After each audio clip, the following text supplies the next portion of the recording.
નમસ્કાર મિત્રો, દેશ દુનિયાના તાજા મોટા સમાચારમાં આપનું સ્વાગત છે અને આજના તાજા સમાચાર મેળવવા માટે વિડીયોને અંત સુધી જોતા રહો અને આવા દરરોજના સમાચાર મેળવવા માટે વિડીયોને લાઈક કરી ચેનલને સબસ્ક્રાઇબ કરવાનું ના ભૂલતા।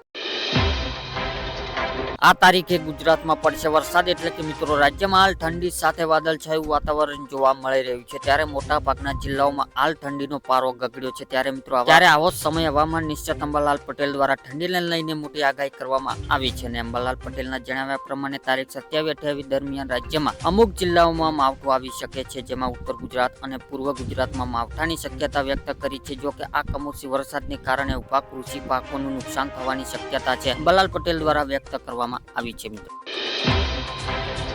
ત્યારબાદના મહત્વના સમાચારની વાત કરવામાં આવે તો મિત્રો 1 જાન્યુઆરી 2025 થી થતા મોટા ફેરફાર એટલે કે દર મહિને 1લી તારીખ ઘણા બધા ફેરફાર થતા હોય છે, પરંતુ આવનાર મહિનામાં નવું વર્ષ એટલે કે મિત્રો 2025 ની શરૂઆત થઈ રહી છે। ત્યારે ખાવા પીવાને લઈને PAN card, Aadhaar card, ration card, gas, petrol અને દરેક વસ્તુમાં નિયમો બદલાશે, જેની અસર તમારા ખિસ્સા ઉપર પડશે। આવો જાણીએ કે શું નિયમો બદલાઈ રહ્યા છે।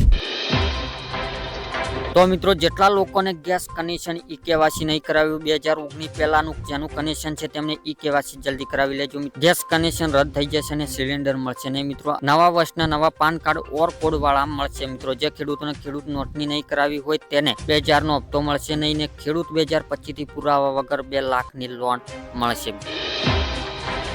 ત્યારબાદના મહત્વના સમાચારની વાત કરવામાં આવે તો મિત્રો જનધન ખાતા ધારકો આપે ધ્યાન એટલે કે આજે સર્વ જાણતા હશો કે પ્રધાનમંત્રી જનધન યોજના 2014માં શરૂ કરવામાં આવેલી હતી અને હાલમાં 2024 ચાલી રહ્યું, આમ તો પૂર્ણ થવા આવી રહ્યું છે, એટલે કે આ યોજના 10 વર્ષ પૂર્ણ કરવા જઈ રહી છે। ત્યારે નાણાકીય સચિવ કેમ નાગરોજ કહ્યું છે કે જેટલા પણ ખાતા ધારકો છે એટલે કે 10 વર્ષની અંદર જેટલા પણ લોકોને જનધન ખાતા ખોલાવ્યા છે તેમને કેવાયસીની પ્રક્રિયા પાસ થવાનું રહેશે। જો મિત્રો ઈ કેવાયસી નહીં કરવામાં આવે તો વ્યક્તિ એકાઉન્ટ બંધ કરી દેવામાં આવશે।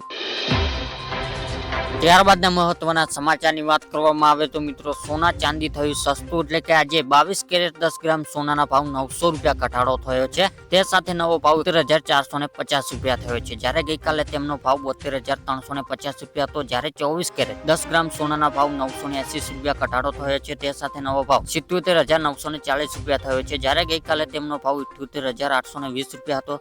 તેમજ આજે ચાંદીના ભાવમાં 1,000 રૂપિયાનો ઘટાડો થયો છે। તે સાથે ચાંદીનો નવો ભાવ 92,500 રૂપિયા થયો છે મિત્રો। ત્યારબાદના મહત્વના સમાચારની વાત કરવામાં આવે તો મિત્રો મફત સિલાઈ મશીન યોજના એટલે કે મહિલાઓને આર્થિક રીતે સારી કરવા માટે સરકાર લાભથીઓને એક યોજના ચલાવવામાં આવી છે, જેનું નામ છે પ્રધાનમંત્રી વિશ્વકર્મ સિલાઈ મશીન યોજના, જેના દ્વારા સરકાર દ્વારા સ્ત્રીઓને મશીન ખરીદવા માટે 15,000 રૂપિયાની સહાય આપવામાં આવશે અને કારીગરોને પણ નાણાકીય સહાય પૂરી પાડવામાં આવશે। અને સરકાર દ્વારા ચલાવવામાં આવતી આ યોજના મુખ્ય ઉદ્દેશ મહિલાઓને આત્મનિર્ભર બનાવવાનો છે અને વડાપ્રધાન દ્વારા વિશ્વકર્મ યોજના હેઠળ સિલાઈ મશીન યોજના લાભ આપવામાં આવી રહ્યો છે।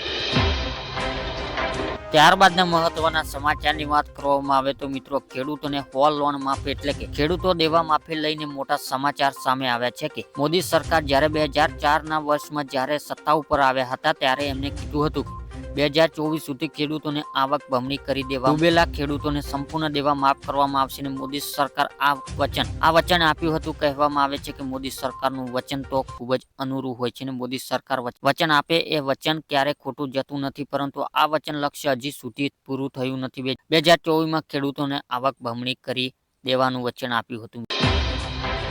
ત્યારબાદના મહત્વના સમાચારની વાત કરવામાં આવે તો મિત્રો વિદ્યાર્થી 20,000ની સહાય એટલે કે રાજ્ય સરકાર દ્વારા અમલ મુકાયેલી નવી યોજના માહિતી આપતા કૃષિ મંત્રી રાઘવજી પટેલે જણાવ્યું હતું કે રાજ્યના દરેક નાગરિકોને રાસાયણિક ખાતર તેમજ જંતુનાશક દવાનો ઉપયોગ કર્યા વિના ઉત્પાદન કરેલા શાકભાજી પાકો સરળતાથી મળી રહે તે માટે શાકભાજી પાકો પ્રાકૃતિક કૃષિ પ્રોત્સાહન આપવાની યોજના અમલ મૂકવામાં આવી છે। આ યોજના હેઠળ શાકભાજી ખેતી પ્રાકૃતિક ખેતી પદ્ધતિ કરતા હોય તેવા ખેડૂતોને બિયારણ પ્રાકૃતિક ઇમ્પોર્ટિંગ ખેતી ખર્ચ તથા શાકભાજી પ્રાકૃતિક ખેતી પ્રોત્સાહન મળે તે માટે મહત્વ 3,20,000 પ્રતિ હેક્ટર સહાય આપવામાં આવશે અને આ યોજના અમલકરણ માટે રાજ્ય સરકાર દ્વારા અંદાજપત્ર 1,000 લાખ રકમ ફાળવવામાં આવી છે।